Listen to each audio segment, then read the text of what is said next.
Hey everyone out there in YouTube, I am here at PAX East with some very, very cool guys. Do you mind introducing yourself to everyone? Sure, I'm Rob Foote. I'm a lead game producer on Diablo 3. And I'm Matthew Berger. I'm a senior designer on Diablo 3. Cool. And we actually got a little sneak peek of some of the stuff going on with the Necromancer today, and it was so awesome getting to play. And I know I said this to you earlier, but man, the female Necromancer looks amazing. She looks so good. How much of you guys' thoughts and ideas went into her aesthetic?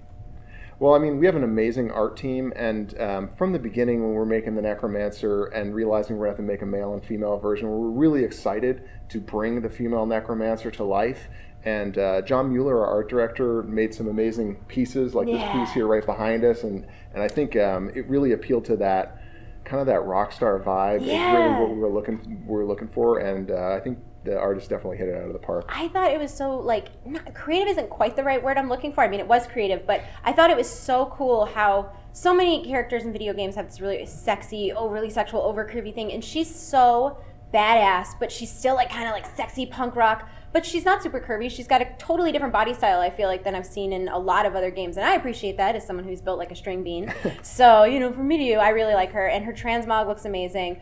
But I am so impressed with how much deviation there is from a witch doctor, because I know for a long time it was going to be no necromancer, we're never going to do that again, and then everybody's like, you have a witch doctor, and she doesn't feel anything like playing a witch doctor. Now, what kind of elements did you kind of have to inject into her playstyle in order to ensure that she wasn't just going to be Nazeebo 2.0? Yeah, I mean, having the witch doctor actually really helped define the Necromancer for Diablo 3.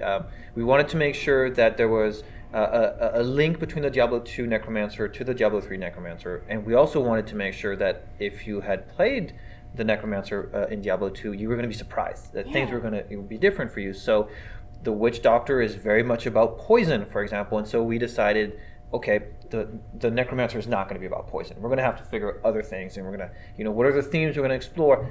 How about blood? How about lots of blood and bone, which is obviously a very, very core theme.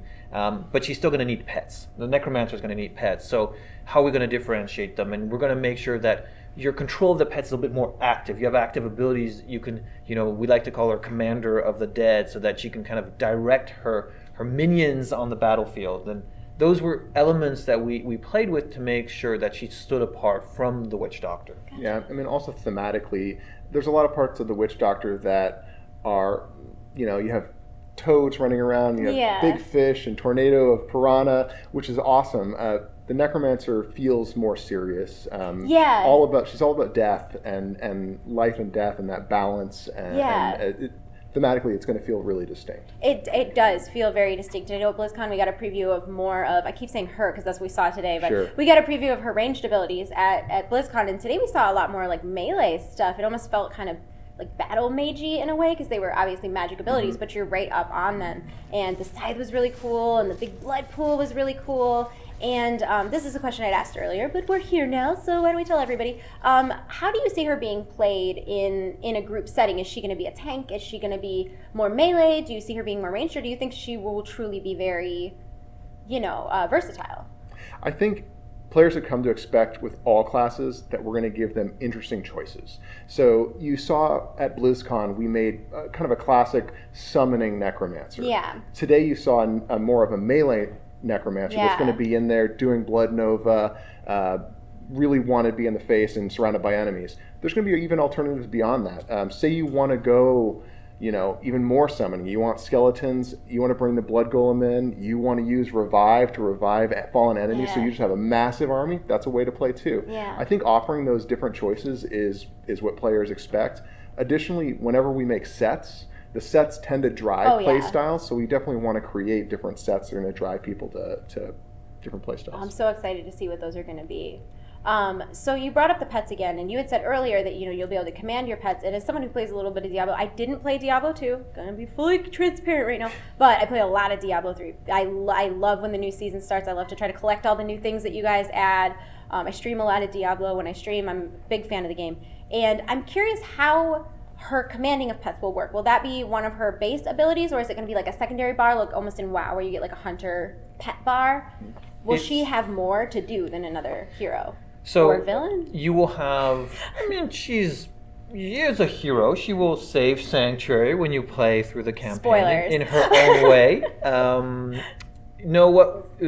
Some of our skills have a passive and an active component, and that's primarily how we're going to explore this for her. We are giving her active skills. So passively, you're summoning all these skeletons with Command Skeleton, and they're just following you around, and when one dies, another one comes to life on his own. You don't need to worry about that. But when you use the active component of the skill, you are directing them to attack a specific enemy, and that's the kind of thing we're doing. Blood Golem, same thing. Yep. We are an active version of Blood Golem where he sacrifices himself to give you back health and then reappears where you've targeted, reconstitutes himself by dealing damage to all the enemies nearby in a quite disgusting and visceral manner. Yeah, I mean, that really plays into the fantasy of being that commander on the field of what the Necromancer fantasy is all about. Yeah, it was a lot of fun playing her, and I'm really, really excited to play her on live, which I'm sure everybody is. And this was a question that had gotten asked earlier, but are you guys doing anything in kind of preparation or anticipation for when Necromancer hits? It's like every single person that season is playing Necromancer. I mean, is this why she's so versatile?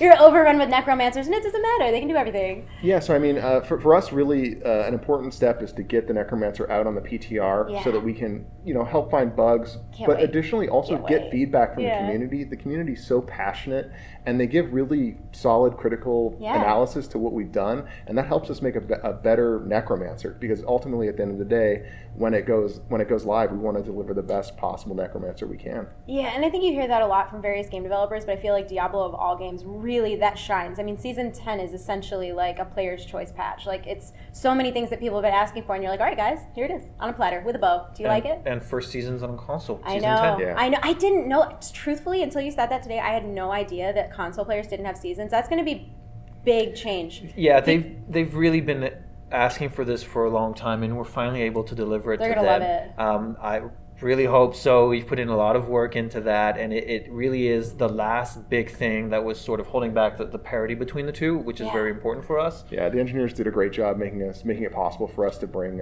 seasons to console. Yeah, super excited about that, because I mean, you get on and it's like a season has just started, and like everybody you play Hearthstone with, everyone you play StarCraft with, everyone you play Overwatch with, everyone is on Diablo, and there's like a wait to get on, and it's funny because that's something people complain about, but that's like the most exciting thing. You get on and it's like you have to wait 30 seconds. It's like, oh, this is going to be so good.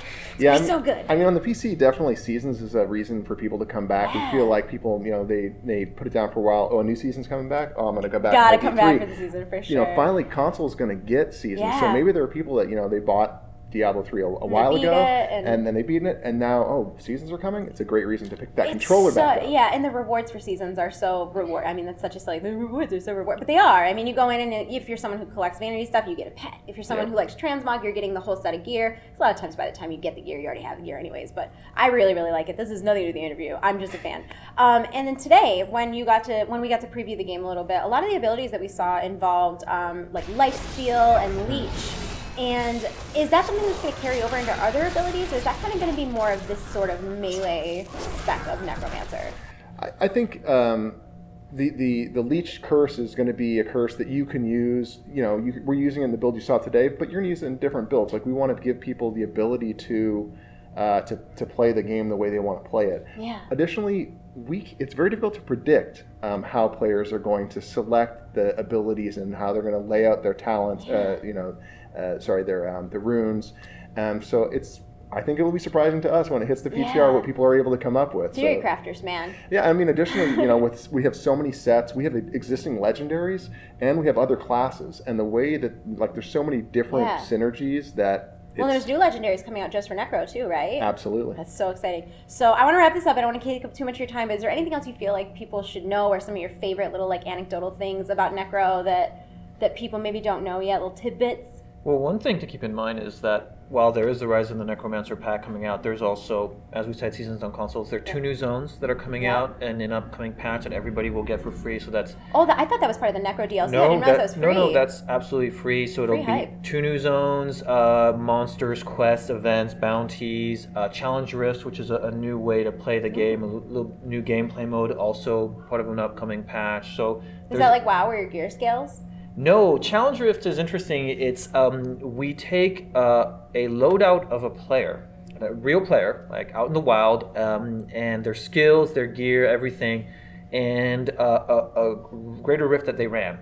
And then you are going to have to run the exact same rift with the same loadout, same gear, and try to beat their score. And then you can keep doing it for a set amount of time and try and do better and better and better. I feel so bad for anybody who gets my builds. Like, that's going to be awful for them. No, you're going to discover... Or maybe I'll feel so bad for everybody who gets Quinn's builds, and then they're like, I can't beat this score. You're going to discover This is so builds. unfair. This is what's amazing, is you're going to discover builds you may not have thought of. Well, that's you're going to be like, oh, yeah, I didn't think of that. This is amazing. This is so fun. I'm going to go and play this class that I usually don't play, and I'm going to aim for this set, and it's great. And you can also challenge your friends on the leaderboard. It feels like almost some sort of like rapid fire, like random ARAM sort of. That's fun. How about you?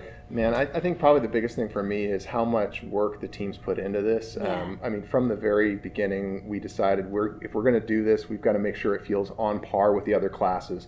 The last thing we'd want is people to feel like that we didn't deliver the full class experience. So, I mean, that kind of painted us into making like a lot of content. We had to build 20 plus skills, 5 times, runes for every single skill. We did Act 1 through Act 5 in story mode with full VO for male and for female. So, I mean, it ended up being a lot of work, but we decided to make a big bet. I mean, it's the 20th anniversary of Diablo this year, so it was just important to the legacy, and so we really wanted to deliver on it. I think people are really excited. This was I think this was the jaw drop announcement this year at BlizzCon. Kind of everybody knew Sombra was going to get announced. I mean, we'd been ARGing that for a while, and WoW Legion had just come out, so we knew we weren't going to get anything big there. And I try to always this is going to happen. These are my guesses, and what. I didn't. I literally, people are like, do you think Necro's coming? I'm like, no. They said Necro was never happening, so I believe them. Necro's never happening, and then foot and mouth. But yeah, thank you so much for taking a few minutes to talk to me. Everybody's super excited for Necromancer, super excited for season 10, and I mean, I can't wait for it to get onto the PTR so I can test it out again. Thanks for checking it out. Yeah, Thank it's our pleasure. you so much. Bye, guys.